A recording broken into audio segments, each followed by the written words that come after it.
Hi, everybody. With your presentation open, you can now be able to take any notes right on your presentation.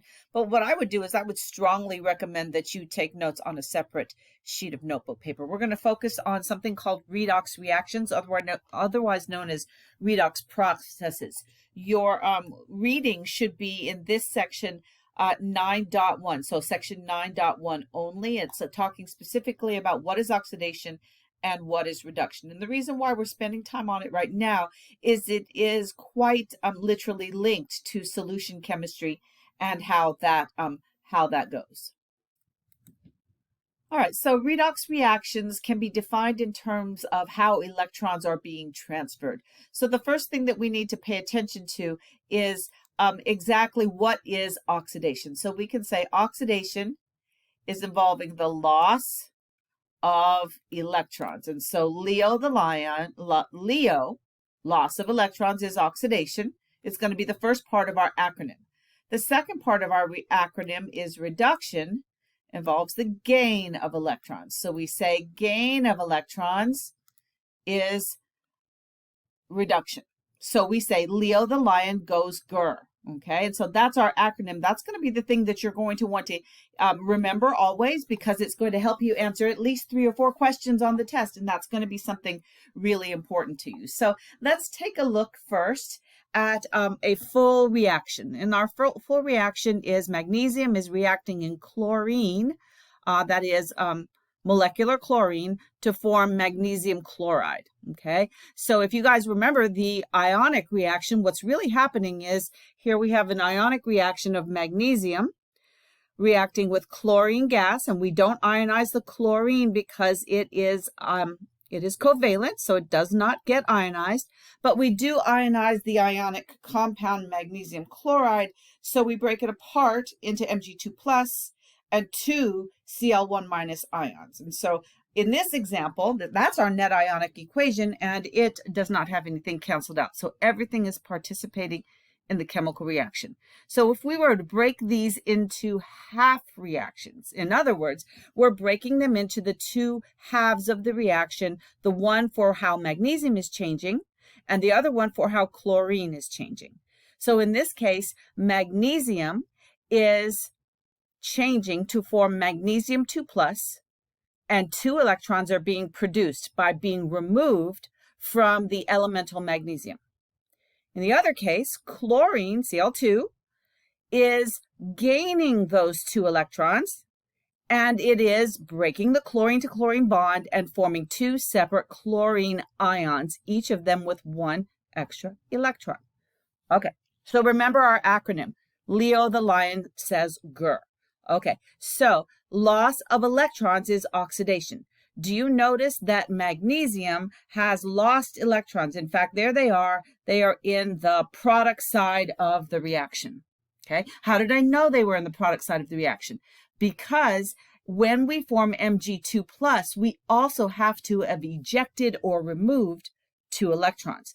It doesn't just form out of nowhere. The 2 electrons have to have either come somewhere or be going somewhere. In this case, those 2 electrons are immediately being used by the chlorine. In other words, the chlorine is gaining the electrons to form the 2 chlorine 1 minus ions. Okay, so in reduction, the electrons are on the reactant side and we're forming a product that is charged. And in oxidation, so product that is negatively charged, most of the time. And then for oxidation, the reaction, the thing that is being oxidized is forming a new product, and the electrons are being produced in oxidation. Both of these 2 parts of the overall reaction must always go with each other. All right, let's go ahead and move this along. Okay, so on a real life application. So in this case, the 2 halves of the reaction are chlorine 1 minus, forming chlorine atoms and an electron. So in this case, we are removing or losing an electron from the chlorine ion to form the chlorine atom. And we are producing an electron. Okay, so you guys might already be going, oh, loss of electrons is oxidation, and you should be, and that's correct. And then Ag in this case, Ag, silver ion, is gaining that electron. The reason I know it's gaining it is because it's on the reactant side, and it's got the electron right there as another reactant. So it's gaining the electron. And when Ag1 plus gains a 1 minus electron, it becomes elemental Ag with no charge, right? Because a -1 and a +1 yields a 0 charge. Okay, so what is going on here? Well, this application is being used in things like sunglasses or glasses that change color when they get in UV light. So chlorine ions are oxidized when they come in contact with UV light, and they become chlorine atoms, and basically we're transferring an electron. So this is transition lenses. Have you ever seen transition lenses? And then basically you have a lens with a layer on the inside of it that allows this this change in color to occur. So the lens color might change from gray to brown, and these are called photochromic because the color changes when they come in contact with the UV radiation. Okay, so we go from the clear back or to the silver or the darkened color, and then back to the clear color. And so this is able to happen because that layer is actually a gaseous layer on the inside of the glasses. Not enough gas to harm anybody in case you break your lenses, but enough gas to cause there to be a change in color with the silver being reduced and then back to clear again being reoxidized. And so this is basically a reversible reaction. All right. This is where we usually get all messed up when it comes in terms of, okay, what exactly do we need to know here? So what we have to do is make sure that we can get down all of these rules. And you are going to want to write down all of these rules. So all elements, that's not what I wanted. Let me go back. Let me change to where I have, there I go. I want my highlighter. There we go. All elements, including those that are diatomic, have an oxidation state of 0. And you might be going, wait, hold, what is an oxidation state? Now, if you remember back to last year, we generally defined an oxidation state as being related to the charge. That's kind of what we said. We said the oxidation state is related to the charge, and I'm trying to write with my finger, and it's less than wonderful. Okay, but now we are going to change how we say that, and so we're going to remove the word charge, and we're specifically going to say that the oxidation state is related to the electrons gained or lost. So if electrons are gained, then your oxidation state is going to be a negative number, right? Because you're gaining a negative. And then if the electrons are lost, then the oxidation state is going to be a positive, right? Because you'll still have the same number of protons, but you are going to have now a lesser number of electrons. So you'll have an overall positive charge. Okay, so for all elements, even the ones that are diatomic, the oxidation state is 0. For group 1 and group 2 elements, these always keep their charge as their oxidation state. In other words, for the most time, a +1 charge for group 1 is going to lead to a, let me make sure I say this right, a +1 charge is going to lead to a 1+ oxidation state. And you're going to notice that that's the way it is written. So a +1 charge is going to be written or said to have a 1+ oxidation state. Okay, so, and I think I might have just said that wrong.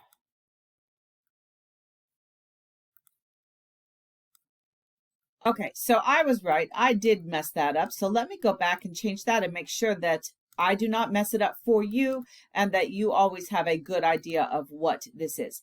Charges, as far as IB is concerned, will always be written as a 1- charge or a 1+ charge. So in other words, in group 1, the 1 plus or 1 minus is referring to the charge. In this case, it would be 1 plus. If you are showing their oxidation state, you're going to switch the sign to the opposite side of the number. It is a nomenclature accepted way of doing things. So when you're referring to an oxidation state, the sign of the number goes on the left. If you're referring to a charge, then the sign of the number goes on the right. In other words, the positive or the negative. So going on, hydrogen's oxidation state is 1 plus, which is normally what it is, unless, and IB likes to ask you about this, unless it is bonded to a metal. So when would it be bonded to a metal? A pretty common one that is used is sodium hydride. Well, we know sodium is a metal, so sodium's oxidation state, because it's in group 1, is always going to be +1. That means in this case, hydrogen's oxidation state would be -1, because what we have is a neutral compound, and the two oxidation states, just like the charges, will add up to 0. Okay, so next we have oxygen's oxidation state is usually -2. That's because its charge is usually 2 minus, unless it's in OF2. IB also likes to ask you about this one, or in hydrogen peroxide, H2O2. And both of those are exceptions to this rule and should be things that you pay attention to because IB will bring it up. Okay, fluorine is always -1, and the other halogens, are mostly -1, except when bonded to oxygen. So then they are +7. So that is a good one to write down. Usually the one you're going to use almost all the time is fluorine is always -1. All right, the final rule. The sum of the oxidation states in a neutral molecule add up to 0. This is the same as if you said the sum of the charges in a neutral molecule add up to 0. It is always going to be that same thing. So we, of course, are going to practice doing this together over and over again so that we get the hang of this. And so we'll go ahead and go on right now. Okay. When looking at the activity series, actually, I think I'm going to stop us right here, and we're going to do some practice on calculating oxidation states. Okay, so this was not normally the next slide, but I went ahead and added in this as the next slide because I wanted to make sure that you had some practice with doing just exactly what I was talking about, which is calculating the oxidation state. So in determining the oxidation number of each element in the compounds, you need to remember the rule is that for each of these neutral compounds, the oxidation state is going to add up to 0. Okay, so I'm going to go ahead and do this for BaO2. And in BaO2, the oxidation state is 0 of the overall compound because the overall oxidation state of the compound is also 0. I know that because there's no charge here. All right, so I'm going to look a few things up on my periodic table. Barium is a group 2, so that means barium's oxidation state is +2. And I did not have a rule for oxygen. So I am going to say, okay, that means I have 2 oxygens, and those 2 oxygens, I know whatever that oxidation state has to add up to, that oxidation state for oxygen has to add up to so that it comes out to +2 minus 2 gives me 0. So that means in this case, oxygen's oxidation state is going to have to be -1. So that means in this case, I would write down that barium's oxidation state is +2, and oxygen's oxidation state in this case is -1. And you're noticing that those are different than what we normally have had when we're referring to the charges, because oxygen is always -2. You know that. Okay, so let's go ahead and move on now to what about if we have NH4, MO as in molybdenum, and in 4 oxygens. So all of this, as you know, is going to add up to 0. Okay, so we're going to fill in a few things that we know. And the first thing I know is that NH4 is actually a polyatomic ion. And polyatomic ions have their own oxidation states. In this case, NH4 has a polyatomic ion oxidation state of +1. So that means NH4 is going to overall add up to +1. That means that I am going to have to figure things out. Okay, so hydrogen, we have a rule for hydrogen. Unless it's bonded to a metal, it's +1. And I know that hydrogen is not bonded to a metal right now, so I know that I have 4 hydrogens. And I'm running out of space already. And I have +1 for hydrogen. And I just need to figure out what is nitrogen. In this case, I have a +4 and equals a +1. So the only way I'm going to get that to happen is if I put in a -3 for the nitrogen. And you might be going, well, duh, that's supposed to be the same as the charge of the nitrogen, right? And the answer is not always. Okay, so now that we know that the overall everything adds up inside the ammonium, we can just use the charge or the oxidation state of the ammonium as our overall, in this overall equation. So I have 2 ammoniums, and they are +1 each.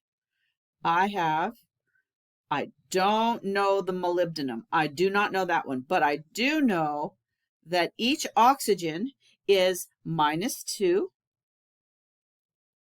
and that I have 4 oxygens.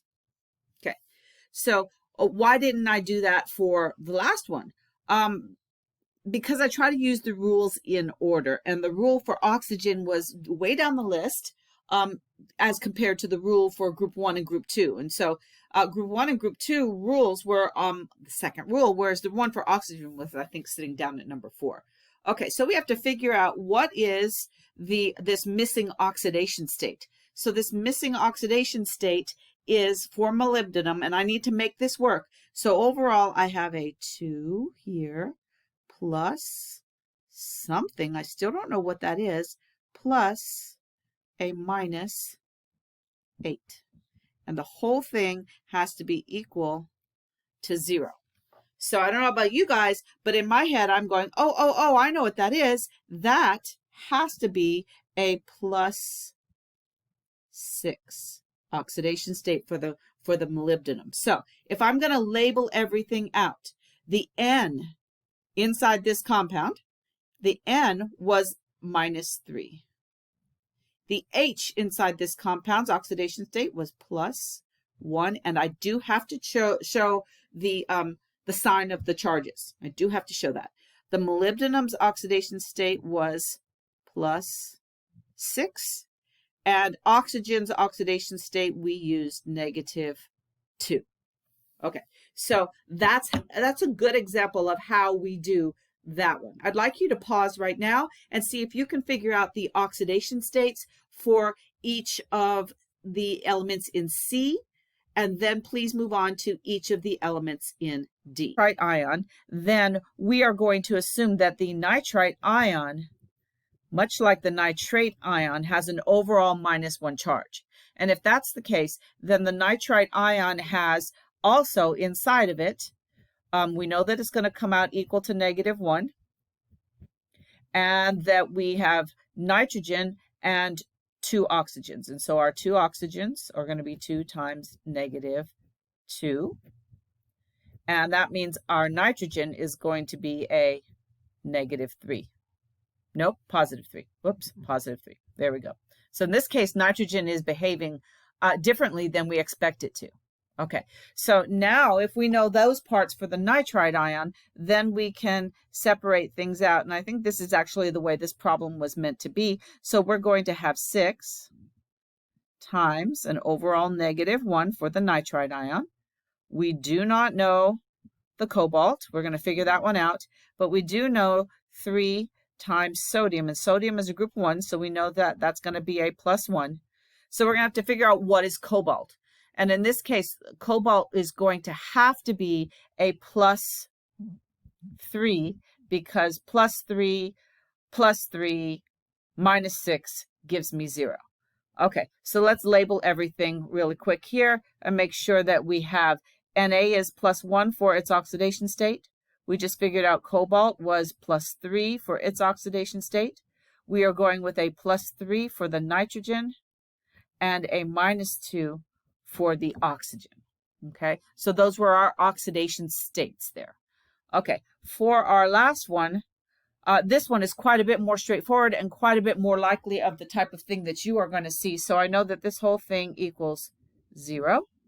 I do not know what carbon is, but I know that sulfur has 2 of them, and sulfur taking its oxidation state as its charge, as its oxidation state means it's -2, which means that in this case, carbon is being a +4, and we can figure it out that way. Okay, we are going to move ourselves along. I know that this is still you going, what? Puppy dog face, head to the side? Yeah, I know.